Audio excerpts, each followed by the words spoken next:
전능하사 천지를 만드신 하나님 아버지를 내가 믿사오며 그 외아들 우리 주 예수 그리스도를 믿사오니 이는 성령으로 잉태하사 동정녀 마리아에게 나시고 본디오 빌라도에게 고난을 받으사 십자가에 못 박혀 죽으시고 사흘 만에 죽은 자 가운데서 다시 살아나시며 하늘에 오르사 전능하신 하나님 우편에 앉아 계시다가 성령을 믿사오며 거룩한 공예와 성도가 서로 교통하는 것과 죄를 사하여 주시는 것과 몸이 다시 사는 것을 믿사옵나이다.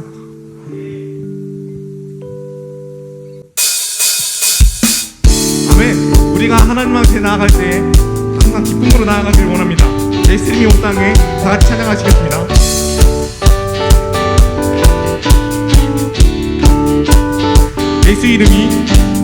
예수 이름이 온 땅에 퍼져가네. 잃어버린 영혼 예수 이름, 그 이름 듣고 돌아오네. 예수님 기뻐 노래하시니 잃어버린 영혼 돌아올 때. 예수님 기뻐 춤추시니 잃어버린 영혼. 다시 한번 예수 이름이 온 땅에, 예수 이름이 온 땅에 선포되네. 하나님의 나라 열방 중에 임하시네. 하나님 기뻐 노래하시니 열방이 듣게 돌아올 때. 하나님 기뻐 춤추시니 열방이 듣게 돌아올 때. 다시 예수 이름이 온 땅에 퍼져가네. 잃어버린 영혼 예수 이름, 그 이름 듣고 돌아오네. 예수 이름이 온 땅에 선포되네. 하나님의 나라 열방 중에 하나님 기뻐 노래하시니 하나님 기뻐 노래하시니 열방이 듣게 돌아올 때. 하나님 기뻐 춤추시니 열방이 듣게 돌아올 때. 하나님 기뻐 노래하시니 열방이 듣게 돌아올 때. 하나님 기뻐 춤추시니 열방이 듣게 돌아올 때. 이것이 나의 간증이요, 이것이 나의 찬송일세. 나 사는 동안 끊임없이 구주를 찬송. 다시 한번 고백하길 원합니다. 이것이 나의 간증이요, 이것이 나의 찬송일세. 나 사는 동안 끊임없이 구주를 찬송하리로다. 예수로 나의 구주 삼고 성령과 피로써 거듭나니. 이 세상에서 내 영혼이 하늘의 영광 누리도다. 다시 한번 주 안의 기쁨 누림으로, 주 안의 기쁨 누림으로 마음의 풍랑이 잔잔하니. 세상과 나를 간도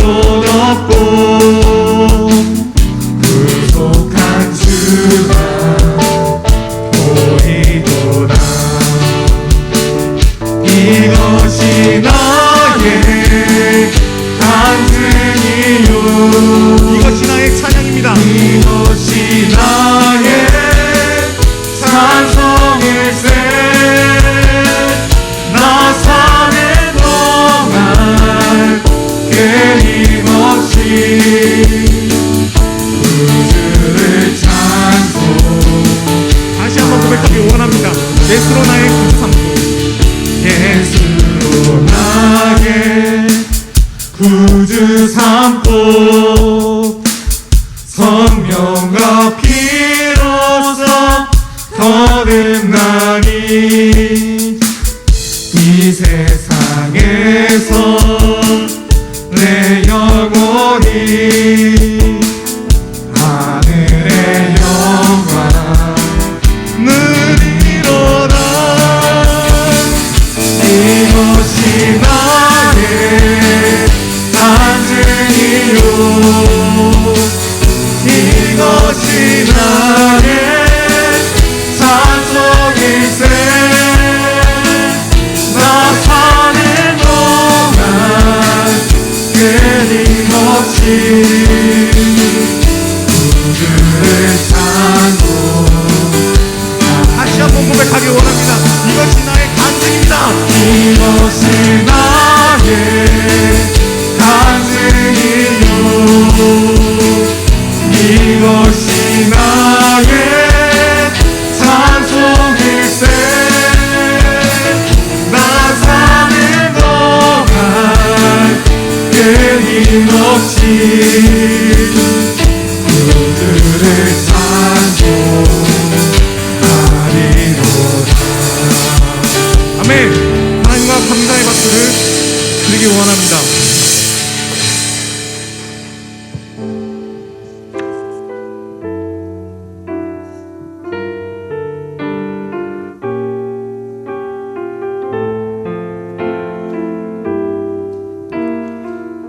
다시 고백합니다. 이 세상에 살아가는 동안에 이 세상을 살아가는 동안에 나의 힘을 의지할 수 없으니 기도하고 낙심하지 말 것은 주께서 참 소망이 되시니라. 하나님의 꿈이 나의 비전이 되고 예수님의 성품이 나의 인격이 되고 성령님의 권능이 나의 능력이 되길 원하고 바라고 기도합니다.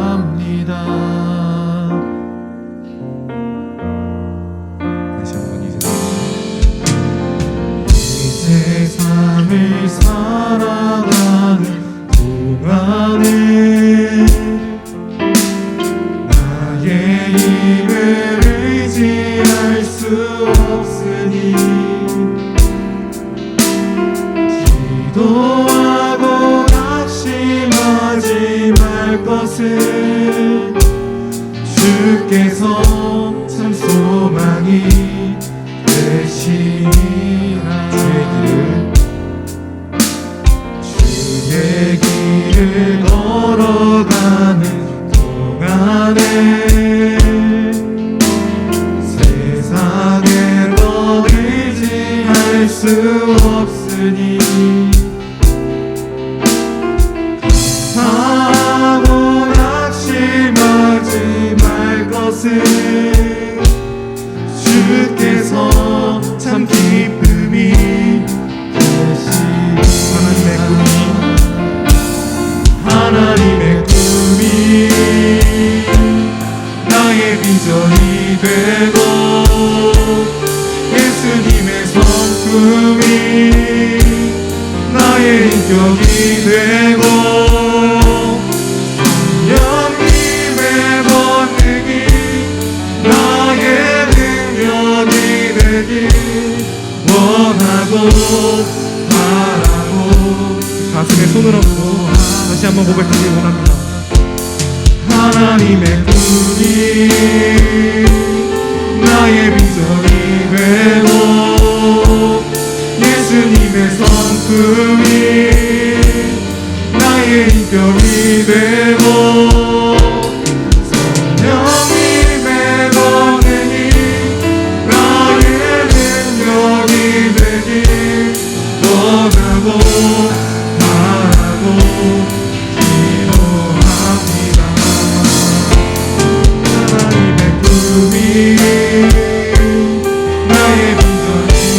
그대로 예수님의 성품이 나의 인격이 되고 성령님의 권능이 나의 능력이 되길 원하고 그래서 이렇게 고백하기 원합니다. 밤이나 낮이나 밤이나 낮이나 어제나 오늘도 영원히 주만 찬양해 괴롭고 슬플 때 낙망하여 넘어져도 언제나 주만 찬양하겠네. 밤이나 낮이나 어제나 오늘도 영원히 주만 찬양해 괴롭고 슬플 때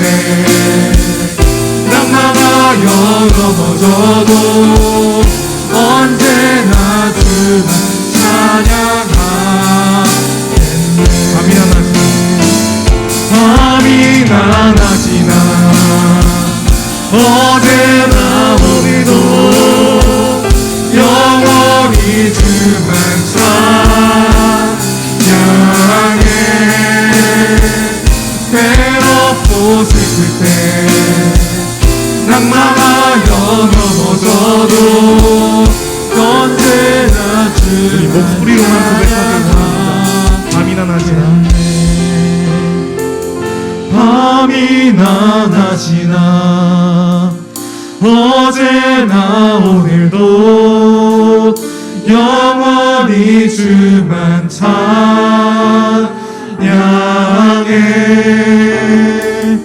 괴롭고 슬플 때 낙망하여 넘어져도 언제나 주만 찬양하겠네.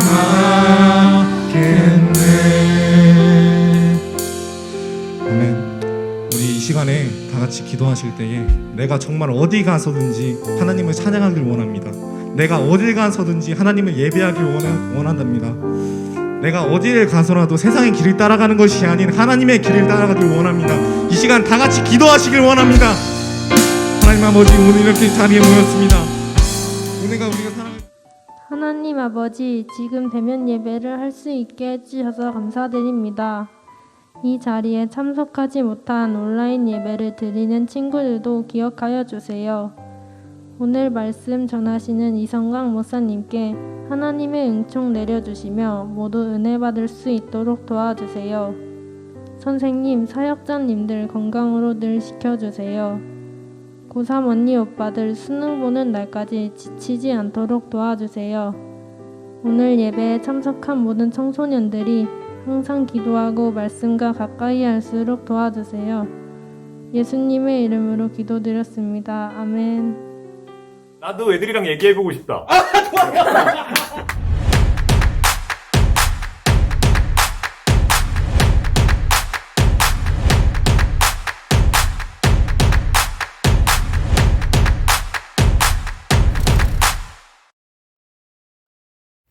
안녕하세요. 저는 여디디아 박수빈 청년입니다. 현재 대전 대성여자고등학교에서 고등학교 3학년 담임선생님을 맡고 있습니다. 여러분이 가장 중요하다고 생각되는 이 시기, 신앙, 연애, 교우관계, 여러가지 고민들이 생기면 언제든지 저를 찾아오세요. 활짝 열린 마음으로 여러분들을 기다리고 있겠습니다. 그럼 안녕, 다시 만나요. 안녕하세요. 저는 청소년부에서 중고등부 3학년을 담당하고 있는 창동진 선생님이라고 합니다. 저는 카이스트에서 연구원을 하고 있고요. 구체적으로는 핸드폰 또는 컴퓨터에 들어가는 칩을 설계하는 사람이에요. 여러분들의 삶 속에서 신앙 또는 진로, 연애 이런 것들을 상담해주고 싶어서 왔는데 사실 저도 뭐 잘 하고 있는 것 같진 않아서 그냥 여러분들과 함께 서로의 이야기를 나누는 시간일 것 같아요. 그래서 저와 함께 이야기를 나누고 싶은 친구들은 부담없이 신청해주면 좋을 것 같아요. 고마워요. 사랑하는 에이마이 청소년부 친구들, 받거니 말거니 아, 나도 친구들이랑 얘기하고 싶다. 부담 없이 신청하세요. 우리 곧 다시 만나요. 와줘. 나 너네 없으면 혼자 있어야 된다. 친구들 안녕하세요. 감사합니다. 오늘도 여러분 예배 자리에 나오신 여러분을 진심으로 다시 한번 환영하고 축복합니다. 전사님 광고 몇 가지 진행하도록 하겠습니다.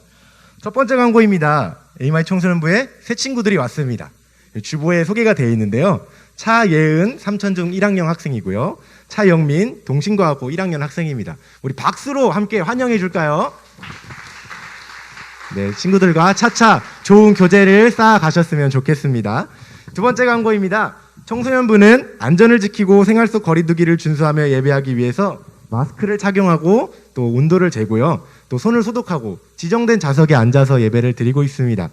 여러분 좀 불편하신 게 계속 되고 있지만요. 이렇게 우리가 생활 속 거리두기를 준수하면서 또 하나님 앞에 예배하면서 근데 우리 신앙을 잘 지켜 나갔으면 좋겠습니다.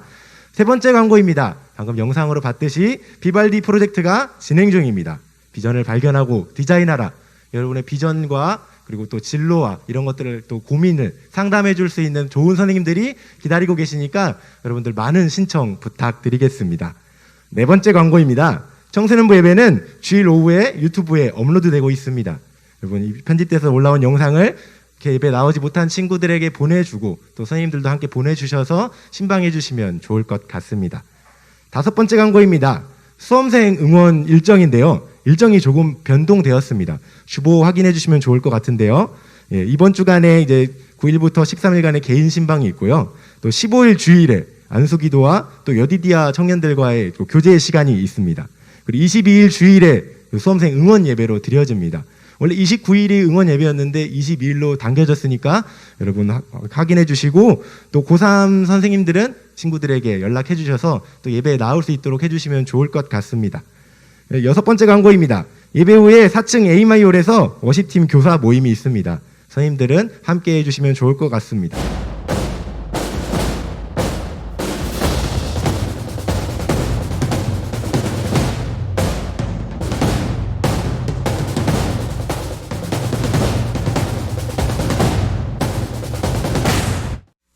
자, 여러분 반갑습니다. 여러분, 우리는 지금 11월 달을 지나가고 있습니다. 11월 주제가 뭐죠? 네, 여기 위에 적혀 있습니다. 위기를 넘어 새로운 미래로라는 주제로 우리가 11월 한 달간 말씀을 전하고 있죠. 여러분 혹시 지난주 말씀 시간에 또는 오늘 교회에 오면서 이 주제를 봤을 때 여러분들이 지금 감당하고 있는 위기에 대해서 고민해 본 친구 있나요? 내가 지금 어떤 위기 가운데 있는가? 나는 지금 어떤 위기를 지나가고 있는가 혹시 고민해 본 친구 있나요? 어떤 친구는 학업에, 어떤 친구는 진로에, 또 어떤 친구는 가정의 문제에, 또 어떤 친구는 이성 간의 문제에 여러 가지 개인들의 문제와 위기를 가지고 살아갈 것입니다. 위기를 넘어 새로운 미래로라는 주제를 봤을 때 만약 여러분들이 이 위기에 대한 단어를 내가 가지고 있는 개인적인 어떤 학업이나 진로나 어떤 관계의 문제라고만 생각을 한다면 그것은 11월 주제를 잘 이해하고 있지 못하는 거예요. 11월 주제, 여기서 말하는 위기는 일상생활 가운데에 이 땅에서 삶 가운데에 느끼는 그런 세상적인 위기가 아니라 우리의 영적인 위기에 대해서 여러분들에게 도전하고 있는 것입니다. 코로나19로 인해 우리가 함께 모이지 못하면서 우리 안에 영적인 위기가 왔다라고 이야기합니다. 그런데 조금만 더 생각해 보면 사실 코로나19가 아니어도 우리는 삶 가운데에 늘 영적인 위기를 경험하며 살아간다라는 것이죠. 제가 여러분들에게 설교할 때 늘 이야기하는 영적인 위기가 두 가지 있습니다. 최근에는 우리가 8월 달에 워십인 영성훈련 할 때도 이 메시지를 전했었는데 하느님을 알지만 예배하지만 이 시간에도 함께 모여서 있지만 누구나 가지고 있는 영적인 위기를 크게 두 가지로 이야기할 수 있어요. 그것은 무엇이냐면 혹시 기억나는 친구 있나요? 영적인 땡땡땡, 영적인 땡땡. 영적인 무감각과 영적인 착각에 빠진다라는 것입니다. 여러분 잘 들어보세요. 내가 혹시 이런 사람 아닌지. 영적인 무감각에 빠진 사람들의 특징이 뭐죠? 로마서 1장 21절에 이렇게 기록되어 있습니다. 한번 보여주시겠어요? 사람들은 하나님을 알면서도 하나님을 하나님으로 영화롭게 해드리거나 감사를 드리기는커녕 오히려 생각이 허망해져서 그들의 지각 없는 마음이 어두움으로 가득 차게 되었다라는 것입니다. 우리는 흔히 이렇게 생각할 수 있어요. 내가 지금 이 예배당에 와서 교회에 와서 예배하니까 내가 하나님을 예배한다라고 지금 그렇게 믿고 생각할 수 있습니다. 그런데 21절 말씀 계속 띄워놔 주시겠어요? 이 말씀에서 이야기하는 걸 잘 들어봐야 돼요. 하나님을 알지만 하나님을 영화롭게 해드리거나 하나님을 정말 인정하고 예배하지 않거나 오히려 하나님을 안다고 말하지만 세상을 더 사랑하는 인생이라면, 그래서 하나님을 우리에게 오신 이유가 우리가 어둠 가운데에 있는 우리를 빛 가운데로 불러주셨는데 내가 하나님을 안다고 믿는다고 예배하는 이 가운데에서도 여러분들이 어두운 가운데 머물고 있다면 우리가 그리스도인인가 아닌가를 반드시 점검해 봐야 한다라는 것입니다. 분명히 성경에서 이야기하고 있는 거예요. 우리가 이 자리에 앉아있고 하나님을 찬양한다고 목소리를 내서 찬양을 하고 기도를 한다 하더라도 그 사람 마음 가운데에 하나님을 알지만 하나님을 인지하지 못하고 인정하지 못하고 삶의 주인으로 모시지 못하고 예배하지 못하는 인생, 영적인 무감각에 빠진 인생이 있다라고 분명히 이야기하고 있는 것입니다.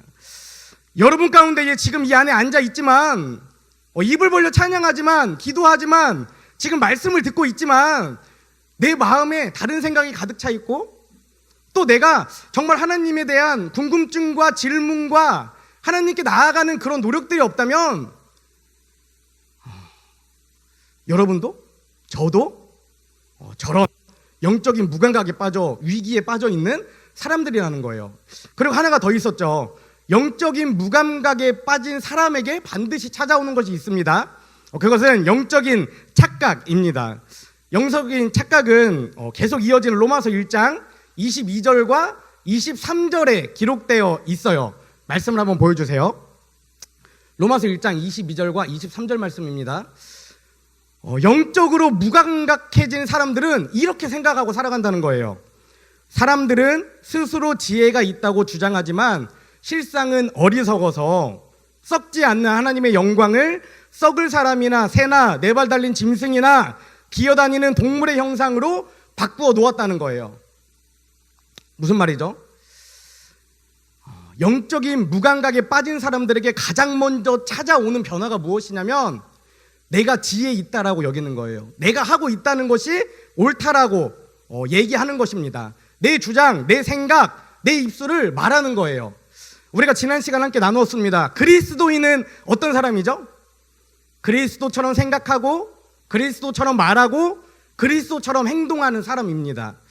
그리스도처럼 말하고 행동하고 생각하기 위해서 우리는 어떤 사람들이 되어야 한다고 얘기했죠? 정답은 정해져 있어요. 성경을 읽어야 돼요. 내가 성경을 읽지 않고 하나님은 이런 분이야, 하나님은 저런 분이야, 예수님은 이렇게 나를 구원하셨어라고 얘기하면 그게 정말 성경에 기록된 복음인가요? 아니죠. 내가 생각한 하나님을 그리고 그렇게 살아가는 건 자기 복음대로 살아가는 거예요. 내가 그러면 나는 성광복음으로 살아가는 거고 예은이가 그러면 예은이는 예은이 복음으로 살아가는 거예요. 정말 성경에 기록된 하나님의 말씀으로 살아가지 않는 인생이 된다라는 것입니다. 여러분 혹시 지금 이 자리에 앉아있는 여러분 가운데에 이처럼 하나님을 알지만 나의 주인으로 모시지 않는 영적인 무감각에 빠져 살아가는 사람은 없습니까?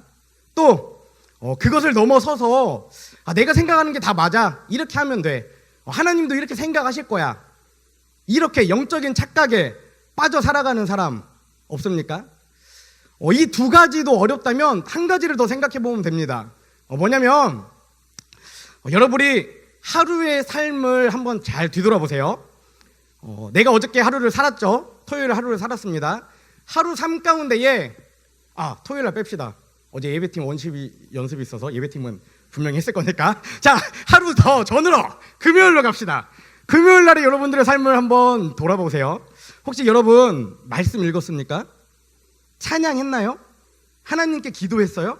아니면 어떤 상황 가운데에 하나님이 왜 이 상황을 나에게 주시는가 고민해 본 친구 있나요? 나에게 기쁜 일이 있어요. 하나님이 이 기쁨을 통해 내가 무엇을 깨닫기 원하는가 생각해 본 친구 있습니까? 분명히 말했어요. 그리스도인은 하나님처럼 생각하고 말하고 행동하기 때문에 매일의 삶 가운데에 말씀을 볼 수밖에 없고 기도할 수밖에 없고 나에게 지혜를 주시고 힘을 주시고 능력을 주시는 그 하나님을 감사하고 찬양할 수밖에 없다라는 것이죠. 제가 오늘 설교를 준비하면서 이런 생각이 들었어요. 이 한마디는 정확하게 해야겠다. 그게 뭐냐면 만약에 여러분이 매일매일의 삶 가운데에 말씀을 보지 않고 기도하지 않고 찬양하지 않는다면 여러분은 그리스도인이 아니라는 것입니다. 그리스도인이라면 반드시 말씀을 보고 찬양하고 기도할 수밖에 없어요. 왜? 하나님이 궁금하니까. 하나님의 말씀이 알고 싶으니까. 나에게 말씀을 주시고 기회를 주시고 새로운 미래를 주시는 그 하나님을 찬양할 수밖에 없으니까. 또 오늘 하루 삶 가운데에 나에게 있었던 일들을 하나님께 고백하고 나눌 수밖에 없으니까. 여러분, 제가 세 가지를 이야기했습니다. 만약 여러분이 하나님을 알면서도 진정으로 하나님을 예배하지 않는다면, 만약 여러분들이 어떤 상황이나 환경이나 매 순간순간마다 하나님의 뜻을 구하지 않고 스스로 지혜 있다고 말하며 자신의 입술로 생각으로 행동으로 살아간다면, 또 하루의 삶의 시간 가운데에 하나님을 만나는 시간들이 없다면 우리는 모두 다 영적인 위기 가운데에 있다라는 것입니다. 이것은 학업의 위기나 친구관계의 위기나 가정의 위기나 이런 것들과는 차원이 다른 이야기입니다. 정말 우리가 예수 그리스도의 십자가 보혈로 그 은혜로 우리가 정말 하나님의 나라를 꿈꾸며 하나님께 나아가느냐, 아니면 그냥 껍데기만 하나님 나라를 바라보고 있고 우리의 속사람은 여전히 세상 가운데에 어두움으로 살아가고 있는가. 간절히 소망하기는 여러분들이 이 한 달 동안 뿐만 아니라 하루하루의 삶 가운데에 매일 눈을 뜨고 눈을 감을 때마다 내가 영적인 위기 안에 있는가 있지 않은가를 점검해 보셨으면 좋겠습니다. 여러분뿐만이 아니에요. 저도 마찬가지예요. 제가 말씀을 준비하면서 이번 한 주간 굉장히 괴로웠습니다. 우리는 말씀 준비할 때 보통 그 전주, 그러니까 오늘이 며칠이죠? 오늘이 8일이면 전주 화요일까지는 말씀에 대한 본문이 다 나와요. 제목도 정해집니다. 그리고 어떤 말씀을 정할지를 미리 워십팀에게 다 얘기해주고 워십팀이 찬양 콘티를 짜게 해요. 그 정해진 본문을 가지고 일주일 동안 계속 고민하고 생각합니다. 도대체 이번 주는 어떻게 말씀을 전해야 될지, 무엇을 강조해야 될지, 어떤 것들을 이야기해야 될지. 제가 일주일 동안 이 말씀 준비하면서 영적인 위기에 대해 고민하는데 저도 걸리는 게 너무 많은 거예요. 코로나19라고 핑계를 대지만 핑계였습니다. 그 전에도 앞으로도 계속 이 영적인 위기는 우리의 삶 가운데에 매일매일 찾아올 것이 때문이에요. 여러분, 여러분이 지금 이 자리에 앉아 있다고 해서 워십팀이 찬양할 때 찬양한다고 해서 또 저의 설교를 듣고 그렇게 살아봐야겠다라고 한순간 결단했다고 해서 우리가 정말 대단한 그리스도인이 되는 것이 아니라는 것을 생각했으면 좋겠습니다. 오늘 한 번의 결단으로 끝나는 것이 아니라 매일매일 그 결단이 있어야 되고 매일매일 그 영적인 위기를 넘어서 새로운 미래로 갈 수 있도록 노력하는 여러분들이 되시기를 바랍니다. 여러분, 위기를 넘어 새로운 미래로 하나님은 우리에게 늘 미래를 주신다고 말씀하세요. 지금 우리가 어떤 환경 가운데 있던지 지금 우리의 모습이 중요하지 않아요. 우리가 하나님과 만나고 하나님의 말씀을 붙잡고 하나님의 뜻을 발견하면서 살아간다면 지금과는 전혀 다른 미래를 우리에게 주신다라고 분명히 약속하셨습니다. 그래서 이번 달 주제가 위기를 넘어, 우리의 영적인 위기를 넘어 하나님이 주시는 새로운 미래를 향해 나아가자 라는 주제를 가지고 말씀을 전하고 있는 거예요. 그러면 여러분, 우리가 이 영적인 위기 가운데에 미래로 나아가기 위해서 어떤 것들을 고민해 봐야 할까요? 지금까지 계속 얘기했던 것처럼 우리의 정체성이 무엇인가를 점검해 봐야 합니다. 나는 그리스도인입니다. 나는 농부입니다. 나는 믿음의 경주자입니다. 나는 예배자입니다. 이런 나의 정체성을 다양하게 생각하면서 결단해야 되는 거예요. 근데 이번 한 달간은 특별히 정체성을 넘어서 우리가 사명이라는 단어에 집중하고 있습니다. 왜죠? 사명이 있는 사람은 어떤 영적인 위기나 외부에서 오는 공격이나 자기 내부에서 생기는 의심이나 흔들림 가운데에서도 믿음의 경주를 계속할 수 있도록 힘을 주는 원동력이 되기 때문이에요. 지난주에 우리가 사명을 가진 사람입니까? 라는 제목으로 최민규 전사님이 말씀을 전해주셨어요. 그때 바울의 한 절의 고백이 있었습니다. 사도행전 20장 24절 말씀을 보면 이렇게 기록되어 있어요.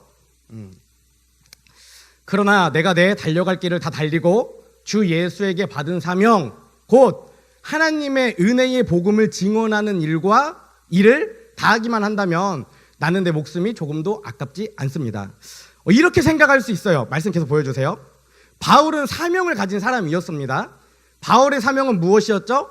하나님의 은혜의 복음을 전하는 것이었어요. 바울은 사명을 가진 사람이기 때문에 어떻게 됐다라고 기록되어 있죠? 내가 달려갈 길을 다 달리겠다라고. 끝까지 달려갈 수 있는 원동력이 내가 받은 그 사명, 하나님의 복음을 전하는 것이기 때문에 나는 지금도 달려가고 앞으로도 달려갈 수 있다라고 분명히 이야기하고 있는 것입니다. 여러분, 바울은 성경에 기록된 수많은 사람들처럼, 믿음의 선배들처럼 늘 감옥에 갇히고 두드려 맞고 비참한 인생을 살았던 사람입니다. 복음 전하는 것으로 인해 자신의 육체에 엄청난 고통이 가해졌던 사람이에요.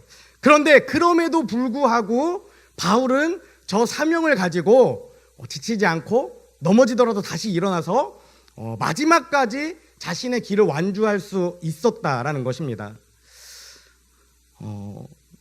저는 여러분들이 지난주 예배가 마치고 나서 집에 가면서 이런 생각을 한번 해봤었으면 참 좋았겠다 이런 생각했어요.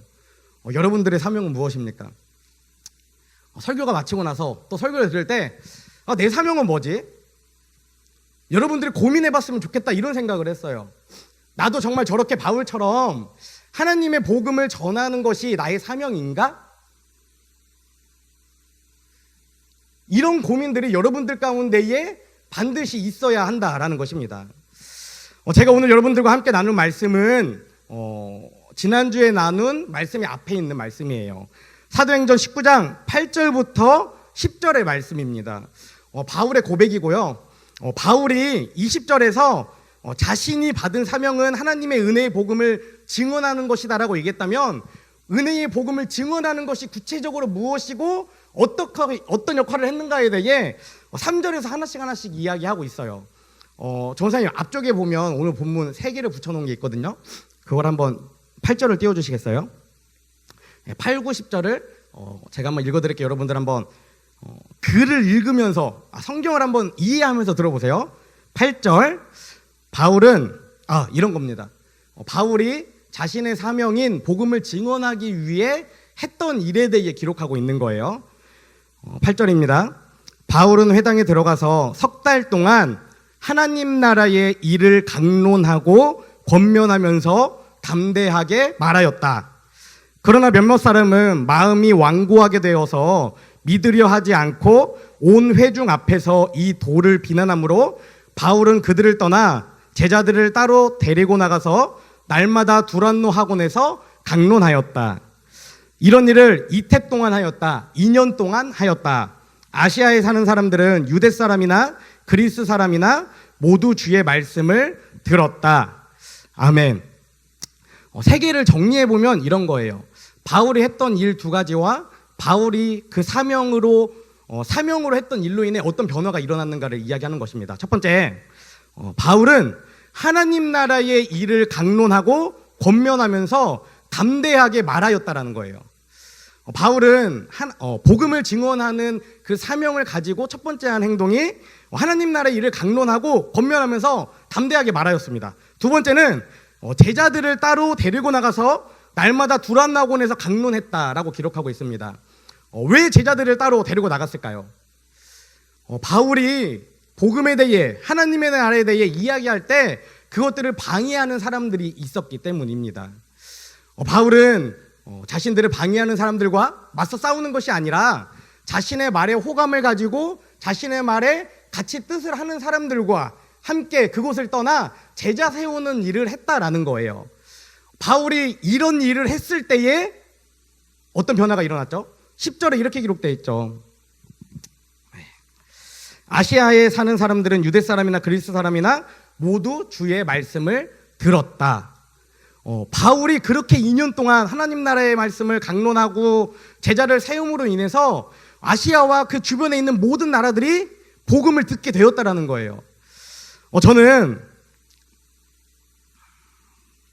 이 말씀을 보면서 이런 생각을 했어요. 그리스도인은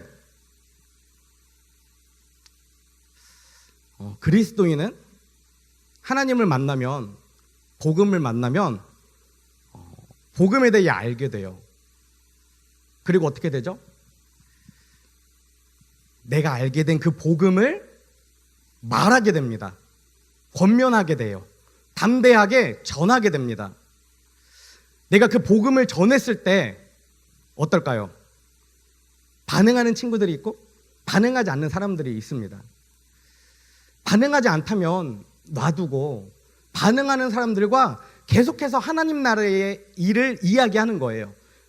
더 많은 사람들에게, 더 많은 사람들에게, 더 많은 사람들에게. 바울이 그렇게 했을 때 마지막 10절에서 어떤 변화가 있습니까? 미래를 변화시키는 역사가 그 바울 한 사람에 의해서 일어났다라는 거예요. 여러분, 하나님 나라의 일은, 복음은 나를 분명하게 변화시킵니다. 하나님이 나에게 복음을 주시고 내가 그 복음을 전하는 사명을 가지게 된다면 나는 그것을 말하는 사람으로 변화된다는 거죠. 제가 그리스도인에 대해서 앞에서 이야기했죠. 무슨 얘기했죠? 그리스도인은 내 말이 아니라, 내 생각이 아니라, 내 주장이 아니라 그리스도의 생각을, 그리스도의 말을, 그리스도의 행동을 하는 사람이라고 이야기했습니다. 우리가 사명을 가질 때에만 정말 하나님의 나라에 대해 말하는 사람이 될 수 있다는 거예요. 우리가 하나님을 만날 때에만, 복음을 가질 때에만 하나님의 나라에 대해 강론하는, 선포하는 사람이 될 수 있다는 것입니다. 여러분, 질문 하나 하겠습니다. 여러분은 하나님의 나라를 알고 있습니까?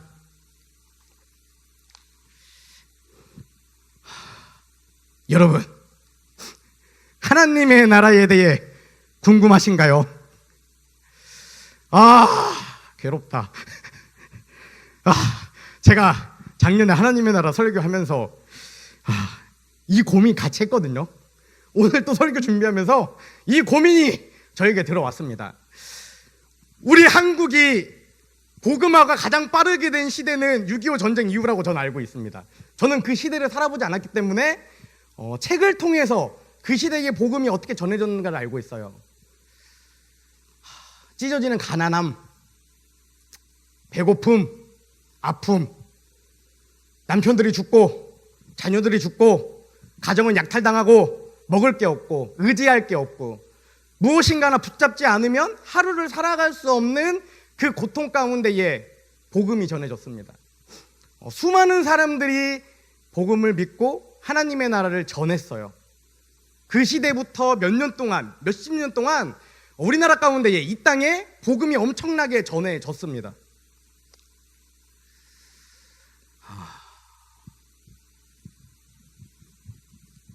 제가 이런 생각했어요.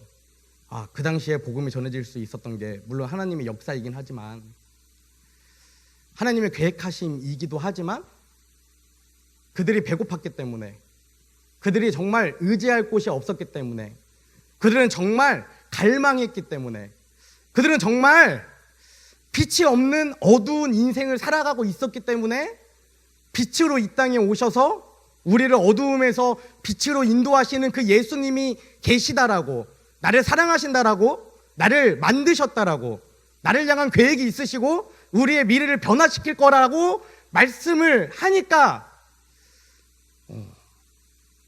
정말 믿지 않았을까? 하나님의 나라를 보지 않았을까? 이런 고민이 있는 거예요. 제가 말씀을 준비하면서 지금 같이 예배하는 우리 AMI 청소년부 친구들의 삶을 돌아봤습니다. 저도 마찬가지예요. 대부분의 친구가 배고프지 않아요.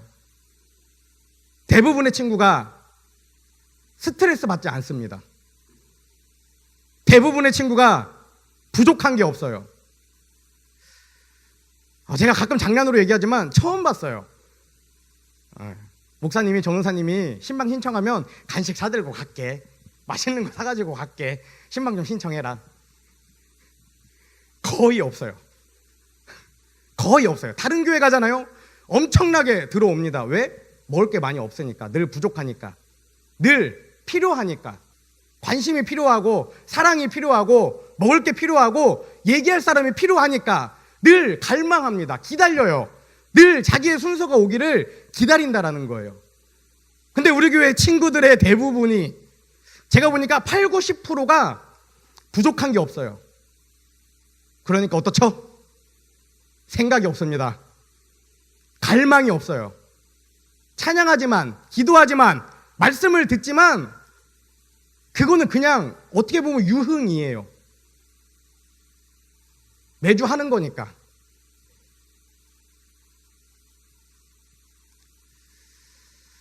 바울이 첫 번째로 한 일은 하나님 나라의 일을 강론하고 권면하고 담대하게 말하였다라는 것입니다. 바울은 하나님의 나라를 봤을까요? 안 봤을까요? 봤어요. 하나님의 나라를 봤습니다. 제가 이 말씀 보면서 이런 생각했어요. 하나님의 나라를 본 사람만이 하나님의 나라를 전할 수 있구나. 지금 여기서 우리가 아무리 예배드리고 복음을 전하고 우리 교회의 사명, 우리의 사명이 복음을 전해 제자를 세우는 것이라고 얘기를 해도 저와 여러분들이 하나님의 나라를 보지 않는다면 아무 의미 없는 일이죠. 왜? 보지 않았는데 어떻게 전할 수 있습니까? 내가 보지 않았는데 어떻게 말할 수 있어요? 내가 말을 못하는데 어떻게 그리스도인으로 살아갑니까? 여러분 잘 생각하셔야 돼요. 그리스도인은 말하게 됩니다. 복음을. 왜? 하나님이 나를 만나주셨으니까. 하나님이 나에게 보여주셨으니까. 여러분, 요즘에 맛집이 유행하죠. 어디 좋은 카페가 유행합니다. 왜? 너무 맛있으니까. 너무 좋으니까. 가서 사진 찍으면 정말 멋지니까. 우리는 우리 육체에, 우리 생각에, 우리 마음에 합한 것이 있으면 어떻죠? 막 이야기합니다. 전도합니다. 교회 오라고 전도 안 해요. 그 카페 가라고 전도하고 거기서 사진 찍으라고 전도하고 거기에 꼭 다녀오라고 전도합니다. 갔다 온 친구들끼리 모여서 어떤 얘기 하죠? 좋았다. 다음엔 어디 가자. 이런 얘기 하죠. 그런데 그것이 아니라 그리스도인이라면 하나님 나라의 일에 대해 이야기하고 하나님 나라의 일을 같이 보고 하나님 나라의 일을 나누는 인생이 돼야 한다는 거예요. 다시 한번 질문할게요. 여러분, 하나님 나라를 알고 있습니까? 하나님 나라를 보고 있나요? 바울의 이 말씀을 다시 생각했어요. 바울은 정말 하나님 나라를 보고 하나님 나라의 일을 강론했을까요?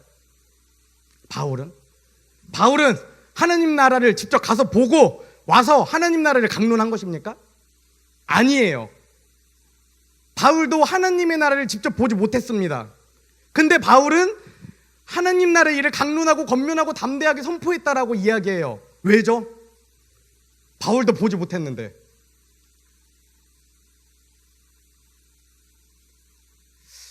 제가 이 이야기를 준비하면서 한 사람이 생각이 났습니다.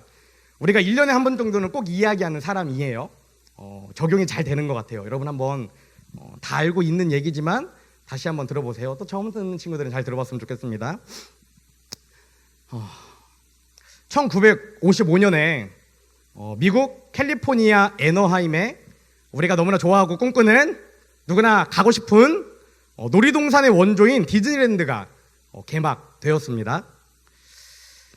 디즈니랜드는 월트 디즈니라는 사람의 꿈으로 그 사람이 꿈을 꾼 것이 실현된 공간이었어요. 최근까지 디즈니랜드를 방문한 사람의 수다를 셀 수가 없고 일본과 세계 각지에 디즈니랜드가 생겨나고 있습니다. 아마 지금도 수많은 아이들의 디즈니랜드를 알고 있다면 수많은 아이들의 또 수많은 청년들의 수많은 부모님들의 로망이에요. 저곳에 가서 동심으로 돌아가는 것, 마음껏 즐기는 것. 제가 올해 초에 미국에 코로나 이전에 바로 직전에 미국에 갔을 때 애너하임 가서 실제로 저 디즈니랜드를 봤습니다. 저 안에서 행복해하는 사람들이 엄청 많은 것을 보고 이래서 사람들이 이곳을 꿈꾸고 기대하구나 이런 것들을 느끼고 돌아왔어요. 그런데 저 애너하임에 있는 디즈니랜드가 디즈니가 처음 만든 놀이동산인데 디즈니랜드를 보면서 이런 생각을 했다고 해요. 이게 너무 작구나. 제가 봤을 때는 엄청 컸는데 하루 종일 다녀도 다 못 다녔는데 이건 너무 작구나. 이거의 100배에 달하는 디즈니 월드를 만들어야겠구나. 이런 생각을 했다고 합니다. 그리고 꿈을 꿨다고 해요. 그 안에는 놀이동산뿐만 아니라 백화점과 호텔과 식당과 완전히 그 안에서 아이들이 행복하게 살아갈 수 있는 즐기고 누릴 수 있는 것들을 한 공간에 만들자라고 이야기했습니다. 생각했습니다. 그리고 실제로 같이 일하는 사람들과 함께 디즈니 월드를 만들기 시작했어요. 그런데 안타깝게도 디즈니랜드는 플로리다에 자기가 꿈꾸던 그 디즈니 월드가 완성되기 이전에 죽고 말았습니다. 이때가 1966년 12월 15일이었어요. 그러니까 자기가 꿈꾸고 계획하고 실현한 것들을 추진하다가 그 결과를 보지 못하고 세상을 먼저 떠났다라는 것입니다. 그런데 월트 디즈니가 죽었다고 해서 이것이 끝나는 것이 아니라 월트 디즈니와 함께 꿈을 꾸던 사람들이 그가 그려놓은 것들을 기억하고 계획하면서 계속해서 디즈니 월드를 만들게 되었어요. 그리고 드디어 디즈니 월드가 다음 사진 보여주세요. 네, 디즈니 월드가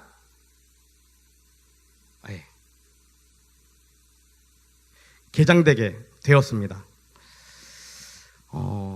이 디즈니 월드가 개장되고 처음에 사람들이 와서 이제 인사말하고 오픈하기 전에 이렇게 축하를 하잖아요. 그때 수많은 사람들이 이렇게 얘기했다고 해요. 너무나 아름답고 멋있고 너무나 좋은 곳을 만들었는데 딱 한 가지 아쉬운 것이 있습니다. 그것이 무엇이냐면 이것을 계획했던 월트 디즈니가 이것을 보지 못하고 죽은 것이 너무나 아쉽습니다라고 이야기했다라는 거예요. 그런데 그 말을 계속 듣고 있던 월트 디즈니의 아내 릴리안 디즈니가 단상에 올라서 이런 말을 했다고 합니다. 네, 먼저 나갔네요. 제 남편에 대해서 좋은 말을 해주시니 감사를 드립니다. 그런데 한 가지 수정할 것이 있습니다.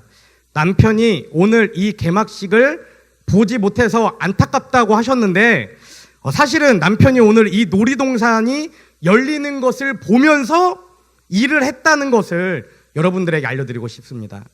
남편이 이 놀이동산이 열리는 것을 보면서 일을 했다는 것을 알려드리고 싶습니다. 그리고 마지막에 이렇게 이야기했습니다.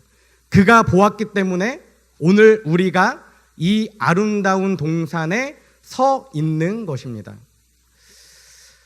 제가 1년에 한 번 이 예화 여러분들에게 많이 전해드려요. 이 예화 할 때마다 여러분들이 그렇구나 이렇게 생각합니다. 예화가 너무 멋있고 이해가 잘 되고 좋다라고 이야기해요. 근데 하나님 나라에 비유해보면 이 월트 디즈니처럼 바울도 하나님의 나라를 봤다라는 거예요. 말씀에 기록된 하나님의 나라를 보고 말씀에 기록된 하나님의 나라를 꿈꿨습니다. 그리고 그것에 대해 얘기했어요. 그리고 지금 이 땅 가운데에 우리가 복음을 듣게 되었고 복음을 알고 복음을 가지고 살아가는 사람들로 나아가게 되었어요. 만약 바울이 이 시대 가운데에 이렇게 복음을 전하지 않았다면 지금 우리가 복음을 듣고 교회가 생기고 이렇게 하나님을 예배하면서 살아갈 수 있었을까요? 없다고 말 못하겠어요. 하나님의 일은 놀라우니까 하나님이 분명히 다른 방식으로 일하셨을 겁니다. 그런데 중요한 것은 바울 역시도 하나님의 나라를 보지 못했지만 하나님의 나라의 확신을 가지고 담대하게 전했다라는 거예요. 월트 디즈니도 완성된 디즈니 월드를 보지 못했지만 그것에 대해 확신을 가지고 같이 만들 사람들에게 그것을 수없이 얘기했을 거예요. 그러니까 그가 죽은 이후에도 어떻게 됐죠? 월트 디즈니가 멋있게 디즈니 월드가 멋있게 개장되었습니다. 여러분, 사명은 사람을 변화시켜요. 사명은 나를 변화시킵니다. 어떻게? 하나님의 나라를 선포하는 인생으로, 하나님의 나라를 전하는 인생으로 변화시켜요. 내가 하나님의 나라를 전할 때에 누군가 그 말씀을 듣고 또 누군가를 변화시킵니다. 오늘 이 순간 내가 복음을 어떻게 전하느냐에 따라 내가 하나님의 나라를 누구에게 어떻게 설명하느냐에 따라 20년 후에, 30년 후에, 50년 후에, 100년 후에 우리 믿음의 고백을 통해 변화되는 사람이 분명히 생겨날 거라는 거예요. 하나님의 나라가 이 땅에 임할 때에 그것들을 우리가 실제로 보게 될 거라는 것입니다. 여러분, 하나님의 나라는 뭐죠? 하나님의 나라는 무엇입니까? 오늘은 정답이 없는 설교입니다. 부탁이 있습니다. 네. 부탁이 있어요. 지난주와 똑같습니다. 여러분, 말씀을 가지고 한 주간 생각해 보셨으면 좋겠어요. 그냥 들려지는 답이 아니라 그냥 목사님이 얘기해서 딱 깨닫는 답이 아니라 정말 하나님 나라가 무엇일까? 또 하나님이 우리에게 사명을 주셨다는데 내가 가져야 되는 사명은 무엇일까? 그런 것들을 계속해서 고민했으면 좋겠습니다. 사실은 제가 여러분들에게 하나님 나라에 대해서 이 말씀을 하려고 했어요. 뭐냐면 우리가 잘 알고 있어요. 하나님의 나라가 무엇인지 어떻게 되는지 대략 설명이 되어 있습니다. 요한계시록 21장 3절에서 4절 말씀 한번 찾아주시겠어요? 요한계시록 21장 3절에서 4절 말씀. 하나님 나라에 대해 얘기할 때 예로부터 지금까지 계속 읽혀진 말씀이에요. 제가 읽어드릴게요. 한번 잘 들어보세요. 그때에 나는 보좌에서 큰 음성이 울려 나오는 것을 들었습니다. 보아라, 하나님의 집이 사람들 가운데 있다. 하나님께서 그들과 함께 계실 것이요 그들은 하나님의 백성이 될 것이다. 하나님께서는 친히 그들과 함께 계시고 그들의 눈에서 모든 눈물을 닦아주실 것이니 다시는 죽음이 없고 슬픔도 없고 울부짖음도 없고 고통도 없을 것이다. 이전 것들이 다 사라져 버렸기 때문이다. 전통적으로 우리가 이야기하는 하나님의 나라입니다. 하나님의 나라는 슬픔도 없고 아픔도 없고 고통도 없고 이별도 없고. 옛날 같았으면 이 말씀이 정말 와 닿았을 거예요. 또 옛날이 아니라 우리 교회 친구들이 아니라 다른 친구들이라면 이 말씀이 와 닿았을 것 같아요. 근데 여러분, 이 말씀이 지금 가슴에 와 닿습니까?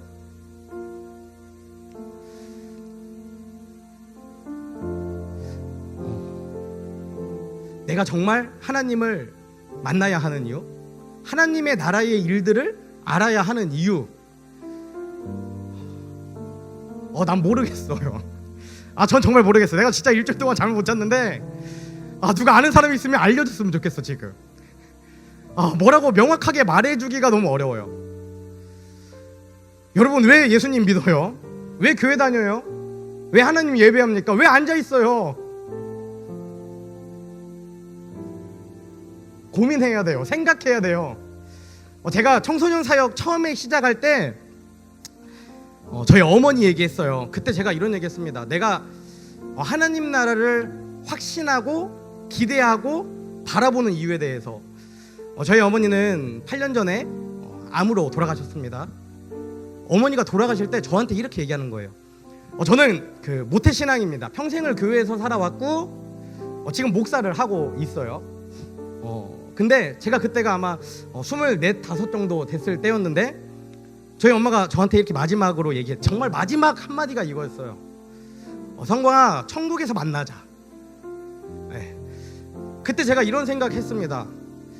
나는 천국을 몰랐구나. 난 그전에 저는 천국에 대해 생각해 본 적이 없어요. 하나님의 나라를 꿈꿔본 적이 없어요.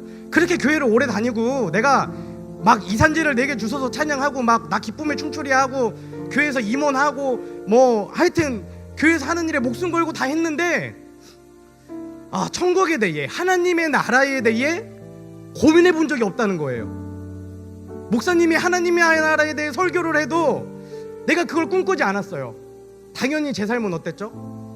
하나님에 대해, 하나님의 나라에 대해 이야기해 본 적이 없어요. 저희 엄마가 저에게 마지막으로 그 얘기를 하고 떠났습니다. 그때부터 저의 모든 관심사는 하나님의 나라예요. 천국이에요. 왜? 보고 싶으니까.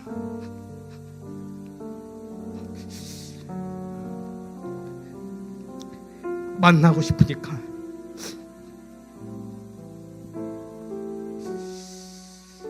근데 제가 일주일 동안 말씀 준비하면서 이게 목적이 되면 안 되겠구나 이런 생각을 했습니다. 내가 우리 엄마를 만나는 게 목적이 돼서 하나님의 나라를 기대하고 꿈꾸고 갈망하면 안 되겠구나 이런 생각을 했습니다. 왜? 이 말씀에 4절에선 이렇게 기록되어 있죠. 눈물을 닦아주실 것이고 죽음이 없고 슬픔과 울부짖음과 고통도 없을 것이다. 이거는 다 뒤로 밀어놓고 그 앞절에 너무나 중요한 말씀이 있어요. 뭐냐면 하나님께서 그들과 함께 계실 것이다. 그들은 하나님의 백성이 될 것이다.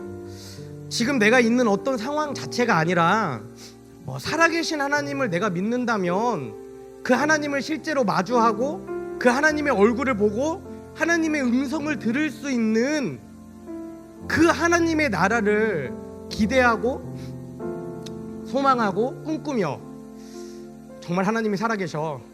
정말 하나님을 만날 수 있어. 이렇게 하나님의 나라를 전하는 인생으로 살아가야 되겠구나 라는 생각을 하게 되었습니다. 여러분, 제가 가진 믿음의 토양과 여러분들이 가진 믿음의 토양이 다릅니다. 색이 달라요. 또 선생님들이 가지고 있는 믿음의 경험과 색과 토양이 다릅니다. 그런데 중요한 것은 무엇이냐면 우리는 내가 만난 하나님을 통해 하나님의 나라를 보고 하나님의 나라를 고백할 수 있어야 한다는 거예요. 우리 안에 그 사명이 있어야만 우리가 정말 나를 변화시키고 미래를 변화시키고 이 땅 가운데에 하나님의 나라를 선포하는 인생으로 복음으로 살아가는 인생이 될 수 있다는 것입니다. 여러분 한 주간 잘 고민하고 생각해 보셨으면 좋겠습니다. 도대체 나에게 하나님 나라가 무엇인지, 내가 그리스도인이라면 하나님의 나라를 선포하고 권면하고 담대하게 이야기해야 되는데 내가 뭘 이야기할 수 있을지, 아무리 생각해도 나에게 이야기할 거리가 없다면 말씀으로 들어가세요. 말씀 가운데 나에게 주시는 하나님의 그 말씀을 찾아 들으세요. 이 방대한 말씀 가운데에 단 하나도 나에게 들어오지 않는다면 여러분들의 마음이 진심이 아닌 거예요. 내가 정말 갈망함으로, 갈급함으로, 내가 정말 열정을 가지고 하나님 제가 듣겠습니다. 내가 알아야 되는 하나님의 나라가 무엇인지, 내가 전해야 되는 하나님의 일이 무엇인지 알려달라고 정말 기도함으로 간절함으로 하나님의 말씀 안에 들어가면 하나님이 분명히 말씀해 주실 거예요. 그러면 우리는 그 말씀을 가지고 그 말씀을 전하며 살아가면 되는 것입니다. 우리가 그 말씀을 가질 때에만 오늘 설교의 제목처럼 변화되는 인생이 될 수 있어요. 그리고 오늘 나의 변화를 통해 미래를 변화시키는 우리 인생들이 될 수 있습니다. 찬양하고 기도하기 원합니다. 11월 한 달간 원하고 바라고 기도합니다. 우리가 결단 찬양으로 이렇게 찬양하는데요. 네. 가사를 생각하며 찬양하겠습니다.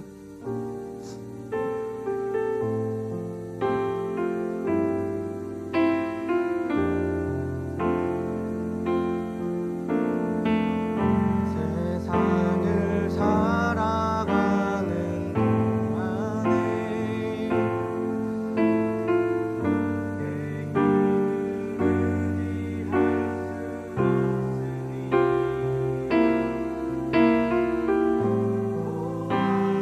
낙심하지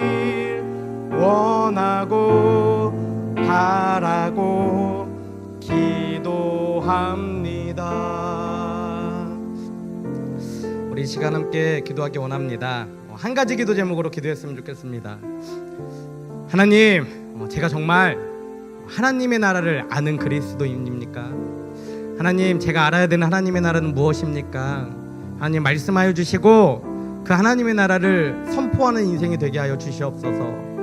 하나님의 나라를 알므로 나의 인생이 변화되고 미래를 변화시키는 인생이 되게 하여 주시옵소서. 이 한 주간 말씀 앞에 씨름하기 원합니다. 하나님, 말씀의 끈을 놓지 않고 하나님의 말씀을 듣고 하나님의 나라에 대해 알아가는 귀한 한 주간의 시간이 되게 해달라고, 우리 이 시간 작은 목소리로 또 큰 목소리로 할 수 있는 한 정성을 다해 하나님께 기도하겠습니다. 주여, 하나님, 오늘 말씀을 통해 하나님의 나라에 대해 저희들 함께 나누었습니다. 정말 그리스도인이라면 하나님의 나라를 담대히 선포하고 고백하고 권면하는 인생이 되어야 하는데, 내가 먼저 하나님의 나라에 대해 알고 있는지 나를 스스로 점검해보기 원합니다. 하나님의 나라를 그저 기쁨이 있는 곳, 슬픔이 없는 곳, 죽음이 없는 곳으로만 생각하는 것이 아니라 정말 내가 어떻게 하나님의 나라를 전해야 하는지, 알아야 하는지, 깨달아야 하는지 고민해보고 알게 되는 귀한 한 주간의 시간이 될 수 있도록 아버지 함께하여 주시옵소서. 주님, 간절히 소망하기는 이 시간 예배하는, 기도하는 우리 청소년 한 명 한 명 모두 다 변화되는 인생 되기 원합니다. 하나님의 사명으로 변화된 인생으로 살아가길 원하니 하나님 분명히 말씀하여 주시고 깨닫게 하여 주시옵소서. 우리 안에 하나님 나라에 대한 열정을 더하여 주시옵시고 갈망하게 하시고 이 한 주간 씨름하며 하나님 나라에 대한 확신을 가지고 다음 주에도 나올 수 있도록 아버지 함께하여 주시옵소서. 주님 함께하여 주시옵시고 아버지 역사하여 주시옵소서.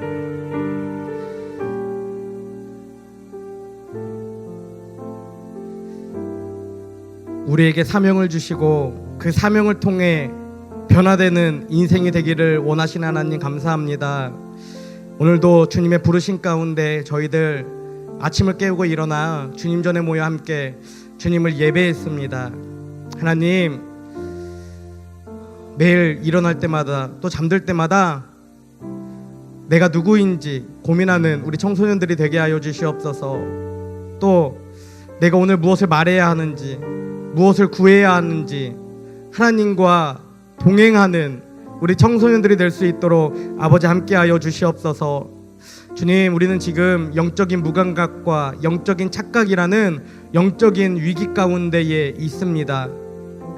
그것을 외면하거나 부정하는 것이 아니라 나의 연약함을, 나의 부족함을, 나의 더러움을, 나의 죄들을 분명히 바라볼 수 있도록 우리의 영의 눈을 깨워 주시옵소서. 그것을 보는 것에 멈추는 것이 아니라 그 영적인 위기를 넘어 미래로 나아가기 위해 우리의 사명을 다시 한번 점검하는 시간들이 되기 원합니다. 바울을 통해 말씀을 나눈 것처럼 우리는 그리스도인으로서 사명을 가진 자로서 먼저 하나님의 나라를 담대히 선포하고 전하는 인생이 되기 원합니다. 그러기 위해 하나님의 나라가 무엇인지 연구하고 물어보고 하나님의 말씀 앞에 달려감으로 그것들을 깨닫기 원하오니 주님, 우리 안에 오늘 예배만으로 끝나는 것이 아니라 이 한 주간 그것들을 붙잡고 애쓰는 귀한 인생들이 될 수 있도록 아버지 함께하여 주시옵소서. 또 바라고 원하옵게는 우리가 이 땅에 살아가면서 이 세상의 가치관과 기준에 함몰되어 하나님을 외면하고 멀리하는 인생이 아니라 그 가운데에서도 깨어 하나님을 붙잡는 인생이 되기 원합니다. 우리는 너무나 부족하고 연약합니다. 우리는 힘이 없습니다. 우리에게 유혹이 왔을 때 그것들 앞에 무너지고 좌절합니다. 그러나 하나님, 우리가 연약할 때 주님을 붙잡으오니, 우리가 연약할 때에 하나님의 이름을 부르오니 하나님이 친히 함께 하셔서 우리의 약함 중에 강함이 되어주시고 다시 일어나 하나님을 향해 나아가는 귀한 인생들이 될 수 있도록 아버지 은혜를 더하여 주시옵소서. 주님, 이 시간 하나님의 살아계심을 믿음으로 고백하며 준비한 정성껏 준비한 예물을 하나님께 드린 친구들이 있습니다. 주님, 간절히 소망하기는 저들이 그냥 봉헌을 하는 것이 아니라 정말 하나님의 살아계심에 감사해서 하나님을 나의 주인으로 인정해서 내가 가진 귀중한 재물을 하나님께 드리는 그 훈련 가운데 있다는 것을 깨닫게 하시고 정말 기쁜 마음으로, 감사하는 마음으로 봉헌을 드리는 친구들이 되게 하시고 또 이 예물이 쓰이는 곳에 정말 하나님의 영광이, 하나님의 살아계심이 선포되고 하나님의 나라가 세워질 수 있도록 아버지 함께하여 주시옵소서. 이제는 우리를 위해 이 땅에 오신 예수 그리스도의 은혜와 독생자를 보내주신 하나님 아버지의 크신 사랑과 날마다 우리를 보호 인도 승리케 하시는 성령님의 내주 교통하심이 이 시간 하나님 나라를 믿음의 눈으로 보고 알고 깨달아 하나님의 나라를 전하고 미래를 변화시키는 인생으로 살아가기를 결단하는 에이마이 청소년들과 청년들과 교사들과 교육자들 위해 지금부터 영원까지 함께 하옵시기를 간절히 축원하옵나이다. 아멘.